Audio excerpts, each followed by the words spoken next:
Livre de l'Apocalypse, chapitre 6. Je regardais, quand l'agneau ouvrit un des 7 sceaux, et j'entendis l'un des 4 êtres vivants qui disait comme d'une voix de tonnerre, « Viens et vois ». Je regardais, et voici parut un cheval blanc. Celui qui le montait avait un arc. Une couronne lui fut donnée, et il partit en vainqueur et pour vaincre. Quand il ouvrit le second sceau, j'entendis le second être vivant qui disait « Viens et vois ». Et il sortit un autre cheval roux. Celui qui le montait reçut le pouvoir d'enlever la paix de la terre, afin que les hommes s'égorgeassent les uns les autres. Et une grande épée lui fut donnée. Quand il ouvrit le 3e sceau, j'entendis le 3e être vivant qui disait « Viens et vois ». Je regardais, et voici parut un cheval noir.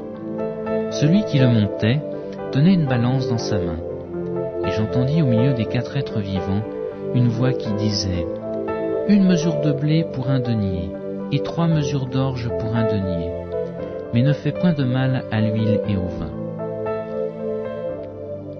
Quand il ouvrit le 4e sceau, j'entendis la voix du 4e être vivant qui disait « Viens et vois ».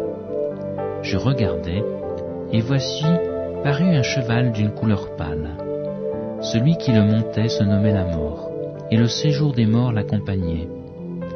Le pouvoir leur fut donné sur le quart de la terre, pour faire périr les hommes par l'épée, par la famine, par la mortalité et par les bêtes sauvages de la terre. Quand il ouvrit le 5e sceau, je vis sous l'autel les âmes de ceux qui avaient été immolés à cause de la parole de Dieu et à cause du témoignage qu'ils avaient rendu. Ils crièrent d'une voix forte en disant « Jusqu'à quand, souverain saint et véritable, tardes-tu à juger et à tirer vengeance de notre sang sur les habitants de la terre ?» Une robe blanche fut donnée à chacun d'entre eux, et il leur fut dit de se tenir en repos quelque temps encore, jusqu'à ce que fût complet le nombre de leurs compagnons de service et de leurs frères qui devaient être mis à mort comme eux. Je regardais, quand il ouvrit le 6e sceau, et il y eut un grand tremblement de terre. Le soleil devint noir comme un sac de crin, la lumière entière devint comme du sang, et les étoiles du ciel tombèrent sur la terre, comme lorsqu'un figuier secoué par un vent violent jette ses figues vertes. Le ciel se retira comme un livre qu'on roule, et toutes les montagnes et les îles furent remuées de leur place.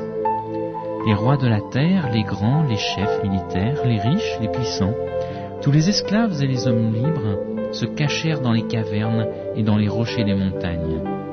Et ils disaient aux montagnes et aux rochers, « Tombez sur nous, et cachez-nous devant la face de celui qui est assis sur le trône, et devant la colère de l'agneau, car le grand jour de sa colère est venu, et qui peut subsister ?»